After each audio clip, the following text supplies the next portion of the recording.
Two tiny German Shepherd puppies hung from the handle of a trash bin in a frozen Denver alley, their paws tied, their mouths bound, trembling as winter wind cut through the dark. They had been thrown away, left to freeze in silence. Miles away, a 42-year-old veteran in a worn green coat drove through the storm, carrying memories he wished he could outrun. He wasn't looking for anyone, but the faint, muffled cries pulled him back to the man he once was, a protector. And in rescuing them, he took his first step toward healing the silent wounds he carried. Before we begin, tell me, where are you watching from? Drop your country in the comments below. A winter storm gripped Denver, burying streets beneath a hard white silence as wind clawed along the empty blocks. Ethan Cole, a 42-year-old veteran with a frame carved by years of discipline and regret, guided his aging pickup truck through the swirling haze. He wore a faded green coat whose frayed cuffs carried the faint smell of machine oil and distant deserts.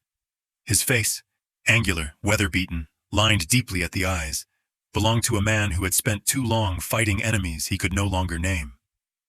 Stubble shadowed his jaw, coarse and uneven, as though he shaved only when memory permitted him the softness. His eyes, a pale storm gray, had once held clarity and purpose. Now they dulled beneath burdens that never left him, even in sleep. The road offered him no destination tonight. It was simply motion, something that kept his mind from folding in on itself. The war had ended for him years ago, yet it walked beside him like an old ghost, whispering at the edges of the quiet. Denver's winter only amplified the emptiness inside him. Every breath he drew in the frozen air and scraped his chest, like a reminder of the things he had survived and the things he couldn't forget. When he turned down the narrow lane behind a small grocery store, the noise of his tires crunching on ice was swallowed by the wind, until he heard it.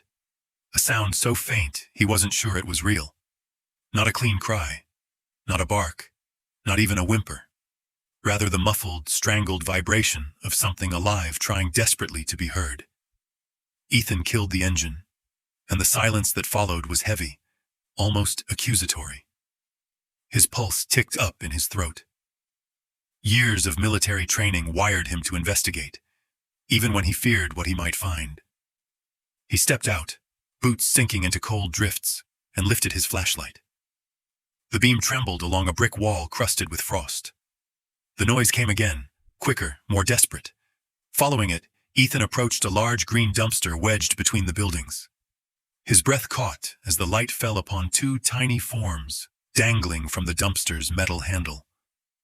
They were German Shepherd puppies, hardly older than a month. Their fur was glued with ice, their paws cinched cruelly with rope, their small muzzles bound tight with filthy cloth. Their bodies twitched in cold spasms, and their eyes, huge, glossy, terrified, stared directly into Ethan's as though begging him not to walk away. Rage and sorrow crashed into him at once. These weren't just puppies. They were helpless things the world had decided were disposable, and the sight of them, struggling silently, suspended like broken toys, hit something raw inside him. A part of him remembered carrying wounded men through dust and gunfire, hearing their breathing slip away in his arms. A part of him remembered failing. "No, no, no, no," he whispered, voice cracking as he stepped forward.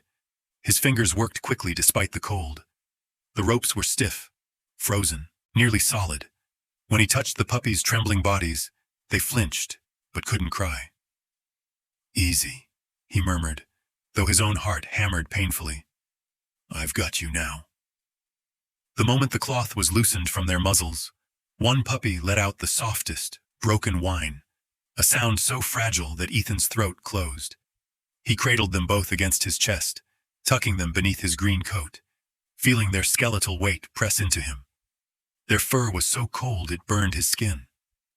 "You're safe," he whispered, unsure if he said it to them or to the wounded part of himself that still believed in rescue. Footsteps crunched at the mouth of the alley. Ethan spun, shielding the puppies instinctively, but the figure that emerged was small and unthreatening, wrapped in a long gray overcoat that fluttered in the wind. A young woman, slender, pale-faced, her chestnut brown hair tucked beneath a knitted hat. She held a white cane, tapping gently through the snow. Her name was Grace Miller. She looked no more than 27, with delicate features and calm, unfocused eyes that drifted slightly upward, eyes that revealed her blindness even before the cane did. Her movements were gentle and deliberate, as though she listened her way through the world rather than moved through it. She worked at the Denver Animal Rescue Center, a quiet soul whose life revolved around creatures no one else bothered to see. "Is someone there?" she called softly, her voice warm despite the cold, trembling just enough to reveal she was afraid of disturbing what she could not see. Ethan hesitated, the weight of the puppies still in his arms. "Yeah," he answered. "2 dogs. Someone left them like this." Grace drew a slow breath, the kind that pulled pain inward. She tapped her cane forward until its tip brushed Ethan's boot. "Are they alive?" "Barely," he said, tightening his coat around them. Grace moved closer, close enough for him to see the faint freckles on her cheeks and the soft tremor in her lips from the cold. Though blind, she tilted her head as if trying to sense the shape of the suffering in front of her. "I heard their cries," she whispered, "even from the sidewalk. Sometimes I hear things people with sight overlook." Ethan swallowed hard. The wind howled around them, but for a moment, the alley felt suspended in silence. Just a broken man, a blind woman, and 2 tiny lives hanging by a thread. Grace reached out her hand, not to touch the puppies, but to steady herself. "Thank you for finding them," she said. "Most people would have kept walking." Ethan looked at her, surprised at the quiet conviction in her voice. "I didn't find them," he murmured. "They found me." Grace nodded, as though she understood something deeper than the words themselves. And in that instant, snow swirling, wind tearing at their coats, Ethan Cole felt the smallest shift within himself, a thread of purpose tugging him out of the darkness he'd been living in. 2 puppies clung to life in his arms. A blind woman stood brave in the storm. And none of them yet knew that this frozen alley in Denver was the beginning of a path that would change all their lives. Snow hammered the outskirts of Denver as Ethan Cole pushed open the warped wooden door of the old cabin he had been calling home. The structure leaned slightly downhill, as if exhausted from decades of storms. Yet it remained standing, much like the man who stepped inside. The warmth was non-existent. Air hung still and bitter. But the stone fireplace at the center of the single-room dwelling, cracked yet functional, waited like an old friend capable of one more service. Ethan moved with urgent care, holding the 2 frail puppies wrapped beneath his faded green coat. Max, the stronger one, stirred in tiny, stuttering breaths, his fur still stiff with ice. Luna, smaller, weaker, her coat marked by a faint pale patch on her chest, barely moved at all. Her breaths were shallow clouds fading into the dim air. Ethan gently lowered them onto an old wool blanket positioned before the hearth. Knees cracking as he knelt, he tugged off his gloves and reached for the stack of wood he had chopped earlier that week. His fingers, usually steady from years of forced discipline, shook as he struck a match, the flame blooming to life with a soft hiss. Soon the fire caught, throwing warm orange light across the uneven walls. Shadows flickered like restless ghosts around him. With careful hands, Ethan loosened the filthy cloth still hanging at their muzzles, whispering apologies even though he knew they could not understand the words, only the tone. His military knife, worn smooth from years in combat zones, sliced the stiff ropes binding their legs. The moment their paws were free, Max let out a tiny, pitiful sound, half whimper, half plea, and pressed his cold nose into Ethan's palm. Luna didn't move at first, her body limp in a way that made dread climb up Ethan's spine.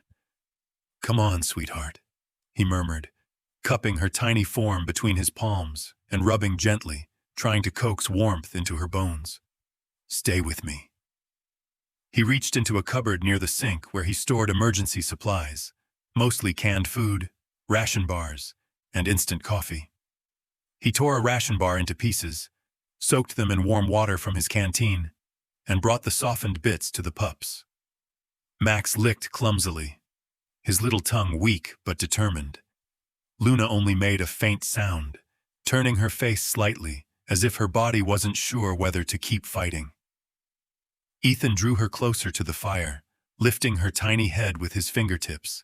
Her fur was softer than expected under all the ice, a light-hearted reminder she was still alive.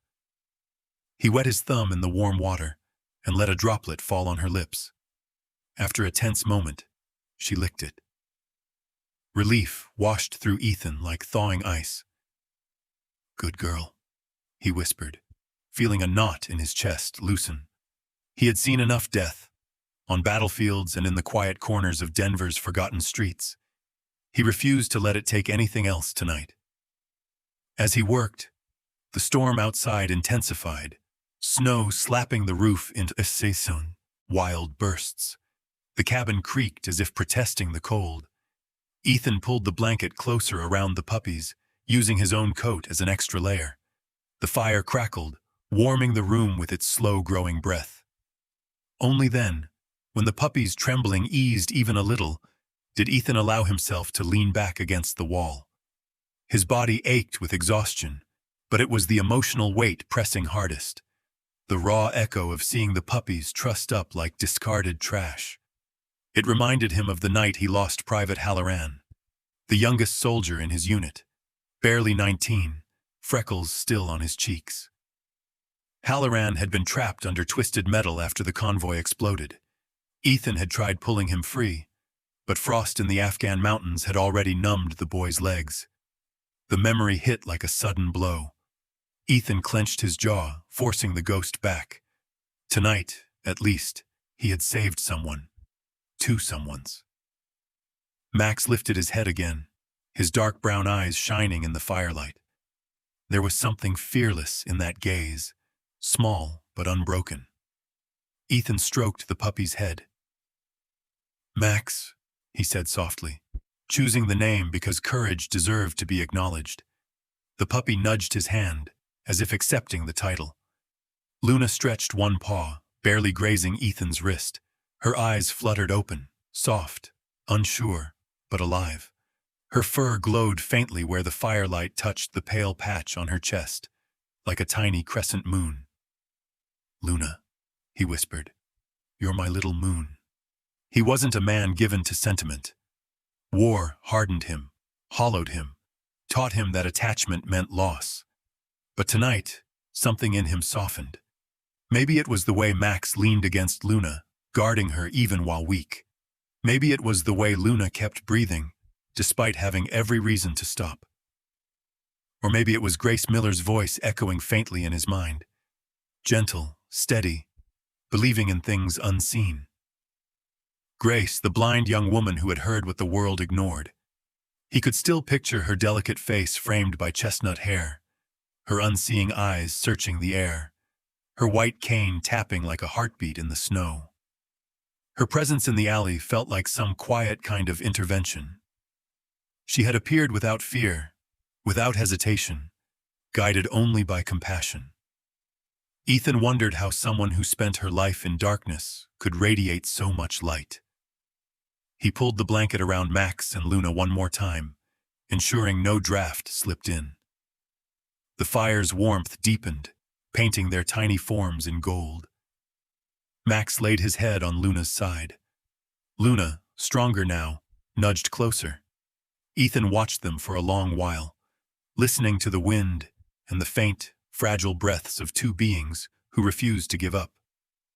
Somewhere between the crackle of wood and the soft exhale of sleeping puppies, Ethan felt something in him shift. Not fully, not loudly, just enough. Enough for the storm inside him to loosen its grip for the first time in years. By midnight, Max and Tao, Luna had fallen into a fragile but peaceful sleep. Ethan sat upright, back against the wooden wall, the fire cradling the shadows around him. His eyes grew heavy, but he didn't move.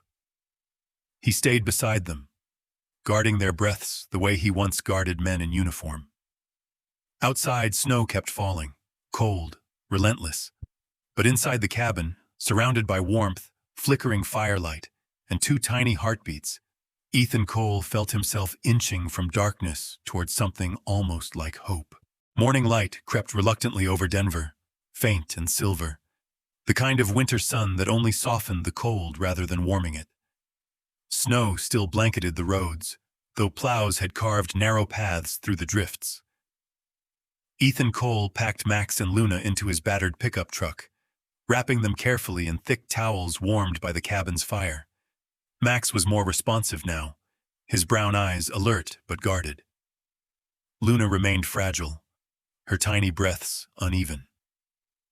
The drive into the city was slow, the tires crunching through slush and ice.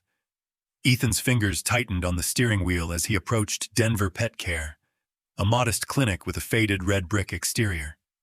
Its old wooden sign swayed listlessly in the wind. Inside the glass door stood Dr. Laura Bennett, a veterinarian in her mid-40s. She possessed a quiet authority, tall, with a narrow frame, ash-blonde hair tied in a loose bun, and pale freckles scattered across her fair skin. Her eyes were a warm hazel, touched by a softness that came from decades of tending to creatures who couldn't tell her where it hurt. She wore navy scrubs under a forest green cardigan, and the moment Ethan stepped in, she lifted her head sharply, sensing urgency before he spoke. "What happened?" she asked, her voice low but steady. Ethan set the bundled puppies on the metal examination table. "Found them last night, bound and gagged, hanging from a dumpster handle." Dr. Bennett's jaw tightened, not in shock, but in anger tempered by experience. "Cruelty is something I never get used to," she murmured. She slipped on gloves and began examining Max first. Her movements were efficient, yet gentle, as though touching something sacred. "Severe malnutrition," she said softly. "Mild hypothermia, but he's got fight in him." Then she lifted Luna, so carefully it felt like she was holding a wounded bird. "She's worse," Laura breathed. "If you hadn't found her..." Ethan nodded once, unable to speak. "They'll need warmth, scheduled feeding, hydration support," she continued. "And they must come back in 2 days. This isn't over yet." As Laura prepared vitamin injections, the side door opened with a soft chime, and Grace Miller stepped in from the adjoining rescue center. Her white cane tapped lightly across the floor, echoing like a heartbeat. She wore a long ivory coat and a knitted burgundy scarf, her chestnut hair braided loosely over one shoulder. Though blind since childhood, she carried herself with calm certainty, her movements guided by instinct rather than fear. "I heard tiny heartbreaks from across the hall," Grace said with a small smile, approaching the table. She knelt, hands hovering before gently finding Max's head and then Luna's chest. "They're warmer today," she whispered. "They know they're safe." Ethan watched her fingers trace Luna's ribs, as if reading a story through touch alone. Laura observed from across the room, her expression softening. She'd known Grace for years, and often said the young woman had the ears of a saint and the heart of a mother to anything abandoned. "You plan to surrender them to the center?" Laura asked casually, though she already suspected the answer. Ethan hesitated, looking at the two tiny bodies clinging to life. Max raised his head, meeting Ethan's eyes with surprising trust. Luna, weaker, pressed her small paw against his wrist. "No," Ethan said quietly. "They stay with me." Grace's smile widened. "They chose you already." Something unspoken passed between them, a gentle spark, warm as the fire that had saved the pups the night before. Ethan wasn't used to warmth, not emotional warmth, not human connection. But standing beside Grace, he felt its edges again. Somewhere across Denver, however, another day was beginning in the opposite direction. Jack Turner sat hunched on a sagging mattress in a rundown motel room off Colfax Avenue, the kind of place where peeling wallpaper outnumbered guests. Jack was 53, with a gaunt face carved by years of regret. graying stubble, and restless eyes that never seemed to settle. His once broad shoulders had sagged with time and drink. He had worked construction until an accident shattered his left knee and left him with a limp and a habit of numbing pain with cheap whiskey. On the small television perched on a crate, a local news report played. A local veteran rescued 2 German Shepherd puppies found bound and left in freezing conditions behind a grocery store. The screen showed a grainy photo someone had taken of Ethan carrying the pups through the snow. Jack's breath hitched. He knew that alley. He knew those puppies. He had found them weeks ago, strays born behind the dumpsters where he scavenged for cans. He had fed them scraps at first, talked to them even. But last night, when temperatures plunged and his pockets were empty, and the bottle had drained his sense of responsibility, he told himself, he couldn't do it anymore. He tied them, gagged them, hung them where someone might find them, telling himself it was mercy, not cowardice. But now, watching the news, he saw the truth laid bare. He hadn't abandoned the puppies. He had abandoned the last good part of himself. Jack turned off the TV and buried his face in his trembling hands. Shame burned deeper than the alcohol ever had. Outside the motel window, the sun struggled weakly against the gray sky, illuminating the snow-covered roofs. Something inside Jack, something bruised but not yet dead, stirred with restless guilt. He didn't know yet how or when, but he felt a pull toward the alley, the clinic, the man in the green coat who had done what he could not. Back at the veterinary clinic, Ethan held Max and Luna close after their injections. Grace stood beside him, her hand brushing the air until it found Max's ear. "Come back tomorrow?" she asked softly. "They'll want Pushel to hear your voice again." Ethan swallowed, his throat tight. "Yeah, I'll be back."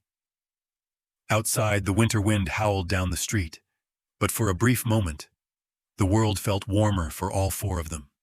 And none yet knew that another pair of footsteps, haunted, hesitant, was slowly being drawn toward their lives. Night fell over Denver, with a heaviness that felt almost sentient, as if the city itself braced for what was coming. A second blizzard rolled down from the mountains, swallowing the horizon beneath a wall of white. Wind slammed against the windows of Ethan's small wooden cabin, rattling the glass until it hummed like a warning. Inside, the fire in the stone hearth struggled to stay alive, its light flickering across the worn floorboards. Max and Luna curled close together, their small bodies rising and falling in uneasy breaths, sensing tension in the air long before humans did. When the lamps flickered once, twice, and died with a soft sigh, the cabin plunged into a warm-colored darkness ruled only by firelight.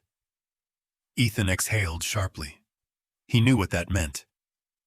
If the temperature dropped any further, the puppies, still fragile despite their short recovery, could slip backward into danger. With an instinct born of years in combat rather than calm civilian life, he grabbed his faded green coat from the peg near the door, shoved his feet into snow-crusted boots, and stepped outside. The blizzard hit him like a wall. Wind carved at his skin, the cold slicing through the layers of fabric as though he wore nothing at all. Snow whipped violently around him, clinging to his shoulders, blinding his vision. He staggered toward the back of the cabin, where an old generator sat beneath a leaning shed. The machine was rusted, dented, and stubborn, but it had saved him through previous winters. Tonight, however, the storm had teeth. Ethan yanked the frozen cover open, breath steaming into the air. The fuel line was solid ice.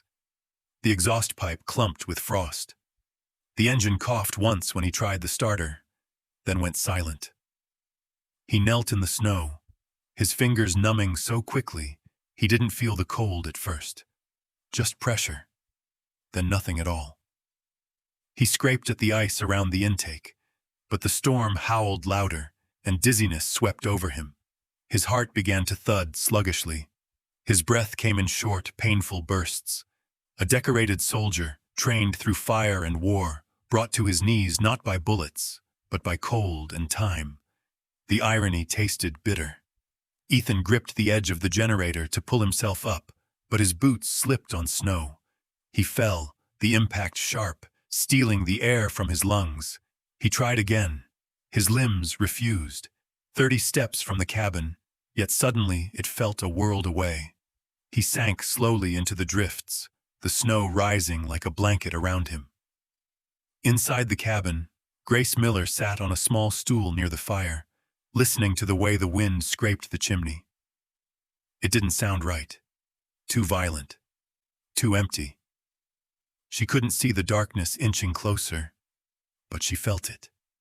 Max and Luna felt it too.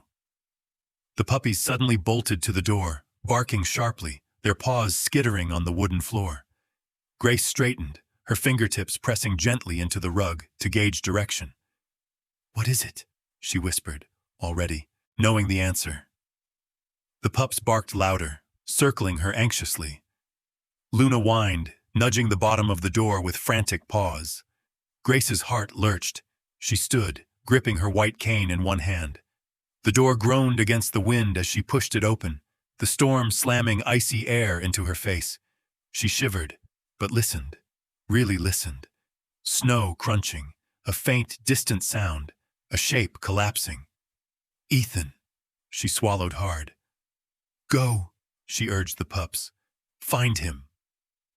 Max and Luna shot into the storm, tiny bodies disappearing into the white chaos. Grace followed their barks, tapping cautiously across the snow-packed ground. The cold bit cruelly at her skin, but she moved with a fierce, trembling determination. The world was nothing but howling wind, and yet she felt it. The wrongness in the air. Her cane brushed against something soft. Cloth. A shoulder buried under snow. "Ethan!" She fell to her knees, her hands skimming over his face. Ice-crusted beard, frozen skin, lips cold as stone. Panic punched through her chest, but she steadied herself. "You stay with me. Do you hear me?" Max and Luna pressed themselves against Ethan's body, shaking but refusing to move. Their warmth was small but desperate, their loyalty as fierce as any battle-forged soldier. Grace wrapped her arms around Ethan, pulling with everything she had. Inch by inch, guided by memory rather than sight, she dragged him back toward the faint glow of the cabin window. Inside, she pushed the door shut with her shoulder, gasping for breath. She stripped Ethan's frozen coat off, covered him with heavy blankets, and guided the pups to lie directly across his chest, arms, and legs. Max curled over his heart. Luna across his ribs. Their small bodies radiated heat like living embers. Grace placed both her hands on Ethan's icy cheeks. "You saved them," she whispered. "Now let them save you." When Ethan next opened his eyes, the world was white. Not snow, hospital lights. The sterile scent of antiseptic floated around him. He blinked, heart pounding, until he saw Grace sitting beside the bed, her hand wrapped around his. "You're awake," she breathed. Dr. Laura Bennett appeared at the foot of the bed, hair tied back, exhaustion softened by relief. "You're lucky," she said firmly. "Another 10 minutes out there and—" She didn't finish. "Those 2 pups did half the work. They never left your side." Ethan exhaled shakily. Max and Luna, his little survivors. The door creaked. A man stood in the threshold, clutching a worn cap with trembling hands. Jack Turner looked smaller than his 50-plus years, shoulders rounded, eyes rimmed red, his rough face carved with guilt deeper than any line of age. "It was me," Jack choked out. "I'm the one who left them. I was drunk, stupid, wrong. I want to fix it. Build them a kennel. Work for the rescue center. Anything. Just let me make this right." Ethan stared at the man's broken expression, a man collapsing under the weight of his own conscience. Memories of fallen soldiers and the faces he couldn't save surged through him like a tide. Regret, sorrow, forgiveness. He inhaled slowly. "Anyone can lose their way," he said quietly. "What matters is whether you choose a different road after." Jack's breath broke. Grace squeezed Ethan's hand, and for the first time in years, Ethan felt the first flicker of forgiveness, not for Jack, but for himself. Spring crept slowly into Denver, melting the last patches of stubborn snow that clung to rooftops and quiet streets. Behind Ethan Cole's small wooden cabin, the once empty yard had transformed into something unrecognizable, a place of purpose. Wooden fences stood sturdy and straight, each plank sanded and sealed. Newly built kennels lined the outer edge of the property, their roofs angled to catch morning light. A carved wooden sign hung at the gate, its edges smoothed meticulously by hand. "Faithful Paws, where every soul gets another chance." Ethan stood in the yard in the early morning chill, his faded green coat unbuttoned, the breeze brushing past the scars on his knuckles. He was no longer a man running from Denver. The deep grooves in his face, once hardened by war, now softened whenever Max and Luna bounded across the yard. The two German shepherds, no longer the fragile one-month-old pups he had rescued, had grown into strong, confident young dogs, nearly a year old now, with glossy black and tan coats and sharp, intelligent eyes. Max's build was broader, his chest filled out with protective confidence, while Luna, slightly smaller, moved with a gentle grace and quiet alertness. Jack Turner worked on a kennel door nearby, wiping sweat from his brow despite the cool weather. Months of effort had reshaped him. His once gaunt frame had filled out with muscle from labor, and though gray still streaked his unkempt beard, his eyes no longer held the hollow, hopeless stare of a man drowning. Now they reflected something steadier: gratitude. Redemption had not come to him easily, but it came all the same. He hammered a nail into place and grunted in satisfaction, nodding at his own work. He still carried guilt, but he carried it alongside purpose, not despair. Grace Miller stepped outside from the cabin, her white cane tapping lightly on the wooden porch. She wore a soft wool sweater and simple dark jeans, her long chestnut hair tied in a low braid. Denver sunlight illuminated the faint freckles across her pale cheeks. Though blind, she moved with practiced confidence, turning her head as though she could feel each sound forming in the air.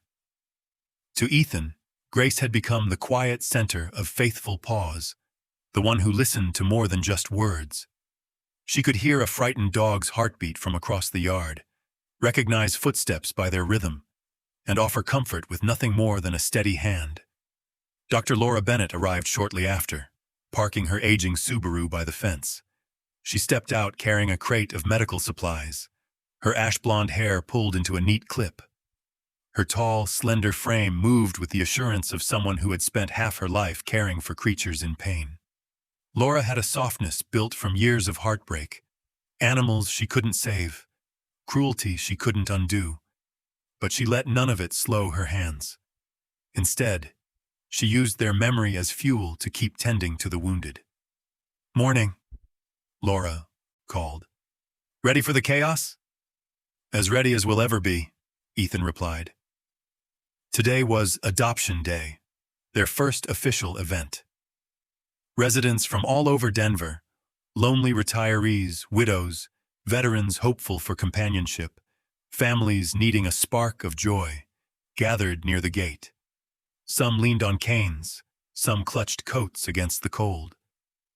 Little footsteps crunched the gravel as a boy with sandy hair tugged his father's sleeve, pointing at Max and Luna. A woman in her 70s smiled warmly as Grace greeted her by name, recognizing her voice from the rescue center. Ethan stepped onto the small wooden porch. Max and Luna flanked him, tails wagging, not wildly, but with that dignified confidence German shepherds carried when they sensed something important. He cleared his throat. Dozens of eyes lifted. Even Grace tilted her head toward his voice. "I used to think I saved 2 puppies," Ethan began, his voice steady, but threaded with emotion. But the truth is, they saved me. The yard fell into a hush, the kind that comes when people recognize truth shaped by pain. I carried war with me long after I left it, thought I'd never shake it off. But these two, he placed a hand on Max's head, then Luna's, they pulled me back. They reminded me how to care, how to feel, how to build something again. Max pressed against his leg. Luna nudged his boot gently. Ethan continued. Faithful Paws wasn't built by one man. Grace brought us heart. Laura brought us healing. Jack brought us courage. The courage to face our worst selves and start again. Jack looked down at his shoes, blinking hard. A soft ripple of emotion brushed the crowd. Quiet sniffles, gentle smiles, a veteran saluting with trembling fingers. Then the yard burst into warm movement. Dogs barked joyously. People crouched to pet trembling rescues. Papers rustled as adoption forms were filled. One by one, lost souls found homes. Grace knelt beside a timid terrier, her hand barely touching its fur. You'll find your person today, she whispered. Jack carried a crate for an elderly woman, steadying her arm when she slipped. Dr. Laura balanced between examining two dogs, her voice calm and encouraging as always. Ethan stood on the porch, his breath forming pale clouds in the cold air. Max and Luna sat on either side, watching the scene with regal attentiveness. For the first time since the war, Ethan felt whole. Not because the world was perfect, but because this little corner of it, this yard filled with barking and laughter and second chances, finally felt like home. Near the entrance, the carved sign gleamed softly in the winter sun. No soul left behind. And beneath it, a blind girl, a wounded veteran, a redeemed man, and two once-doomed puppies rewrote the meaning of the word family. In the quiet glow of faithful paws, where forgotten lives found warmth again, one truth shone brighter than the winter sun. Miracles rarely arrive with thunder. More often, they come softly, wrapped in fur, carried in trembling paws, whispered through the hearts of ordinary people who choose kindness over fear, compassion over silence. Ethan, Grace, Jack, Max, and Luna remind us that God's work is not always loud. Sometimes his miracles walk on four legs. Sometimes they appear in the form of forgiveness, unexpected friendships, or the courage to start again after being broken. And sometimes, they simply ask us to notice the small light in front of us and follow it home. As you return to your daily life, your routines, your challenges, your private storms, remember this. No soul is ever truly lost when love still has a path to reach it. And even on the coldest days, God sends warmth in the most unexpected ways. If this story touched your heart, please share it with someone who needs hope today. Tell us in the comments where you're watching from. We love seeing how far these small miracles travel. And if you believe that God still moves quietly through the world, working through people, animals, and moments of grace, subscribe to the channel for more stories that heal, inspire, and remind us that we are never alone. May God bless you, your family, and every fragile soul still waiting for a little miracle of their own. Amen.